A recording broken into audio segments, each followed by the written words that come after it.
Hello once again, all my comic collecting friends. It's Matt, Comic Order 410, here to bring you installment part 32 of my keys, variants, and such. And to start off on the show, some stuff I picked up over the past month or maybe a little longer between a couple sales I hit and my pull list. First up, I was very happy to finally get this. I've been looking for this magazine for a while. I love the Bronze Age Marvel mags, and this is Legion of Monsters #1, and it's a beautiful copy. Beautiful. It has a small tear down there at the bottom of the spine. It's very small, but it's clean everywhere else. And it has this just gorgeous, gorgeous Neal Adams cover. So Neal also did some interior on this issue as well as Dave Cockrum. So very glad to get it. Next up, got these 50% off too. Only missing a few issues from the Tick run now. This is the Tick #1. This is considered a first printing, but the limited edition white cover did come first, so you could argue that's the true first printing, and it's definitely more valuable, but I was glad to get this nonetheless. A very clean copy for half price. Also got I'm not sure if this is a second or third print, but it was cheap, and it had the 4 extra pages, so grab that for the reader copy. And they had a first print of Tick #2 with a die cut cover. There's some rare production errors of these that didn't have the cutout, and they're worth a lot more. Very hard to find. And got the Tick #3.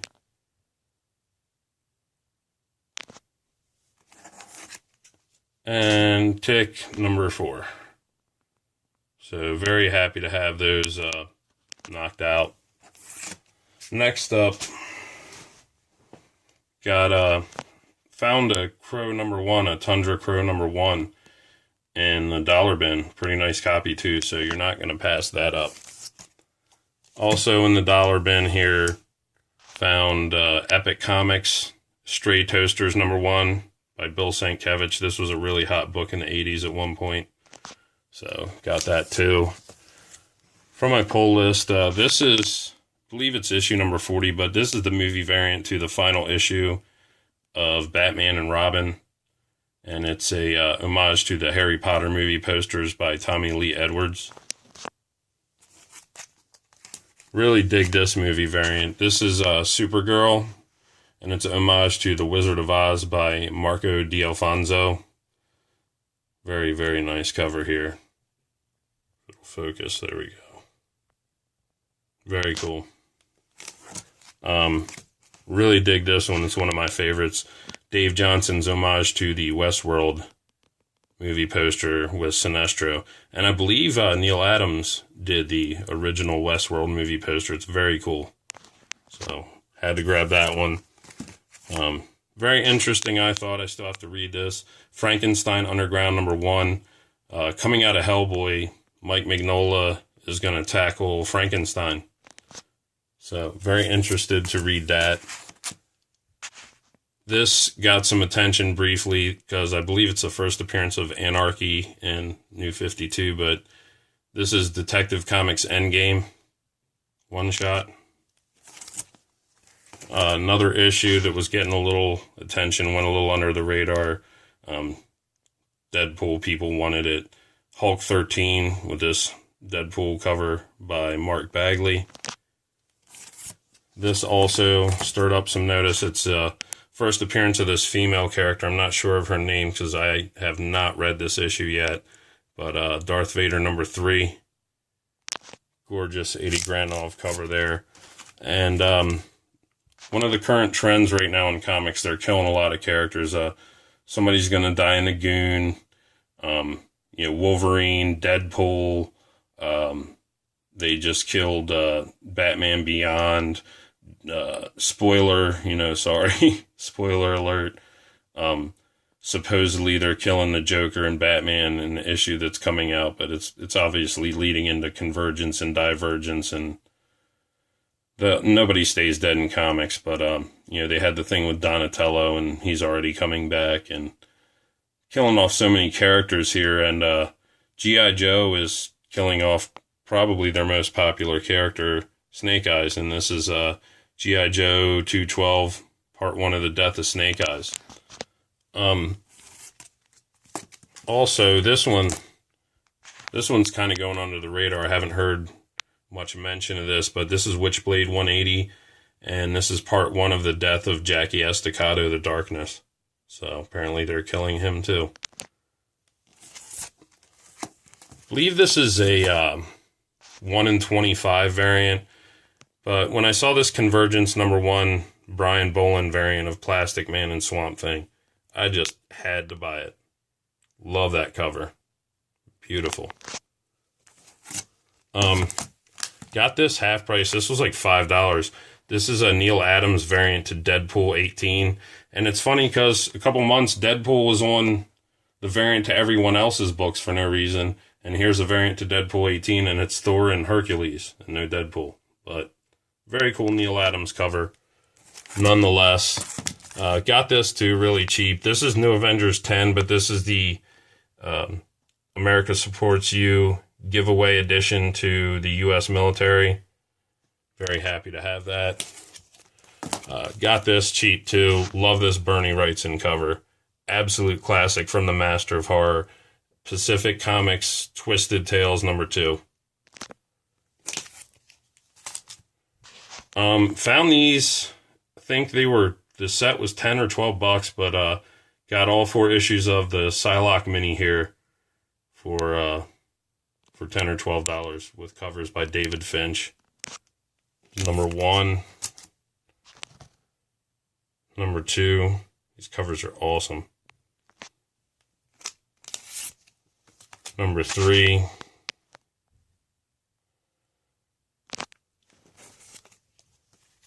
And #4. David Finch is great. Haven't read those yet either. Sorry, let me scoot up a bit. Next up, grab this half price too. I think this was $5. Thanos Rising #4 variant. Beautiful Mike Deodato cover. Big fan of his. Had to grab that. Got this for $15, and I remember there was a time when this book was going for close to $100.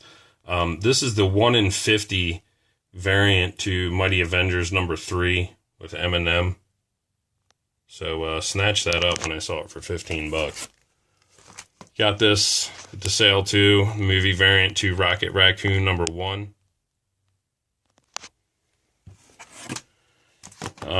Found this for $8. The first print of Teenage Mutant Ninja Turtles #44. Have yet to read it, but already heard, spoiler, Donatello's not truly dead. He's in limbo, and they're going to bring his spirit back. So, but I'm sure, like I said, most of you know, no one stays dead in comics. They even brought Uncle Ben back, for crying out loud. But speaking of Uncle Ben, got this nice copy because I need to upgrade my Amazing Spider-Man #30. And absolutely love this J. Scott Campbell cover here. It's definitely my favorite Spidey cover of his. It's gorgeous. Also at the sale, got Deadpool Team Up #1. And pulled this out too. Got this, I think it was $3 or $5. Uncanny X-Men 162. Oops. But on the inside, signed by Dave Cockrum. And I have a graphic novel signed by him, and the signature looks good to go. So that was really cool. Got a really sharp copy of Atlas Comics Planet of Vampires #1. Love this Pat Broderick cover. Been looking for a nice copy of this, and I think I paid $7 for that. Grabbed another copy of Star Wars 68 because I saw it for $9, and it does go for more than that. And this is a beautiful Gene Day cover. I've often said, because I've heard it in many places, this is the origin of Boba Fett, but recently I read that this isn't the origin of Boba Fett, and the guy on the cover is a different Mandalorian. So you could definitely argue this is the origin of the Mandalorian army, but not necessarily the origin of Boba Fett, but still a cool book anyway. Got a upgrade copy to my Spider-Man versus Wolverine. It's a beautiful copy. I paid $15 for this. Love that cover. Really happy to score these. Found a few more Marvel 30-cent test covers, and this is the one I was probably most happy to get. It's pretty sharp too. This is the Captain America 200 30-cent test cover with this epic Jack Kirby cover. Very nice copy too. Marvel Spotlight on Moon Knight, number 29, 30-cent test cover. Pretty awesome copy there too. Iron Fist number 4, 30-cent test variant.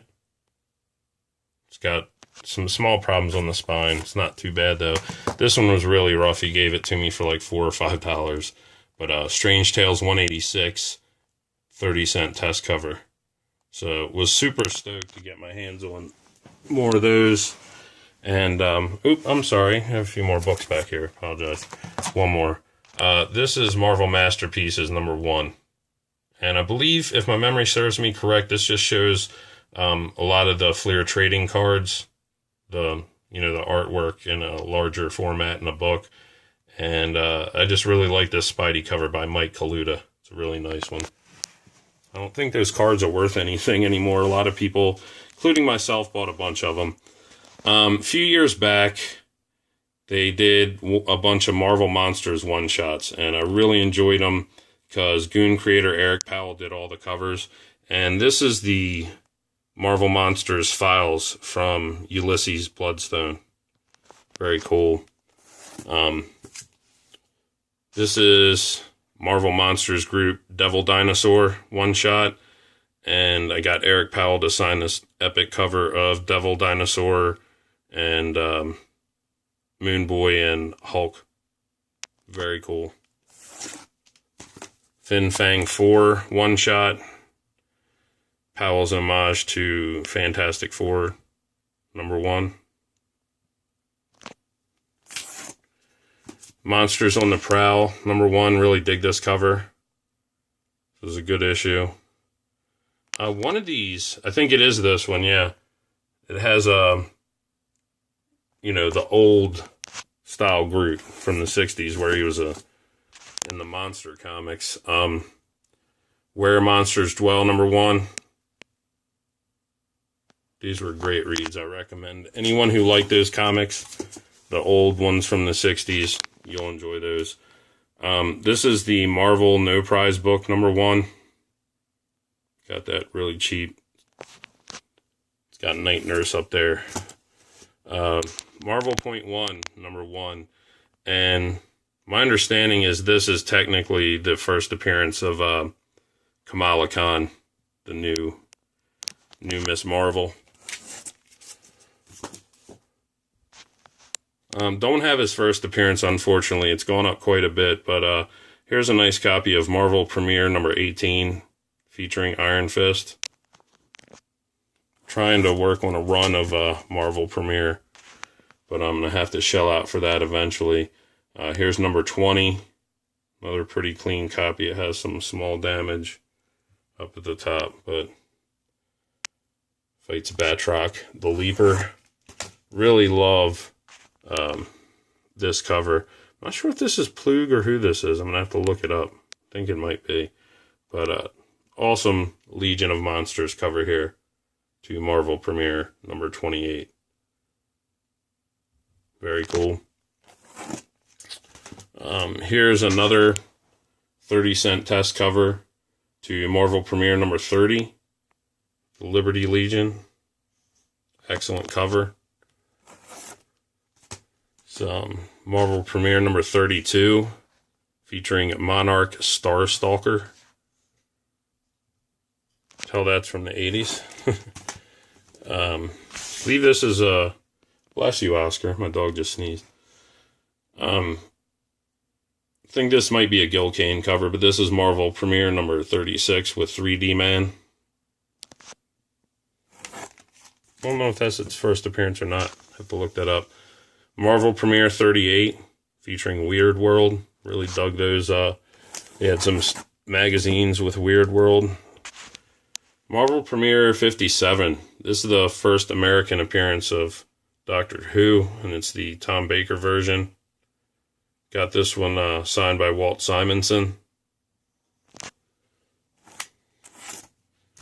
Here's number 58 with a Doctor Who cover by Frank Miller and Terry Alston. It's beautiful. Marvel Premiere 59. Gene Day cover here. Number 60 by one of my favorite artists, Earl Norem. So that was the first Doctor Who storyline in American comics. Here's a Marvel Premiere 61 featuring Star-Lord. Really nice copy.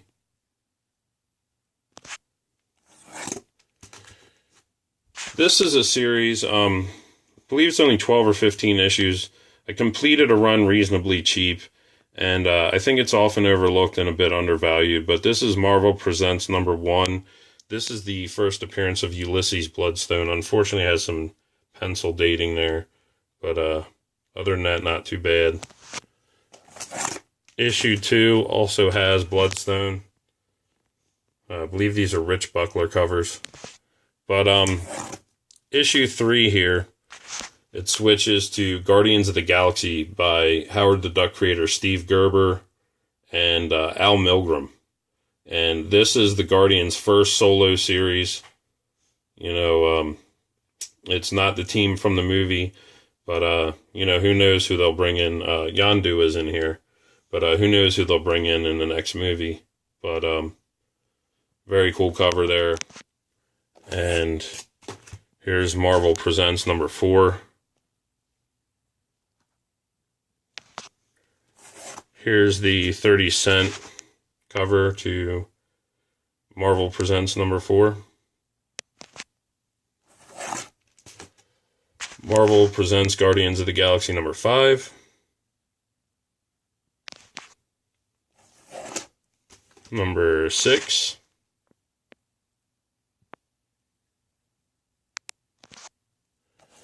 Here's the 30-cent test cover to Marvel Presents Guardians of the Galaxy number 6. Issue number 7 of Marvel Presents.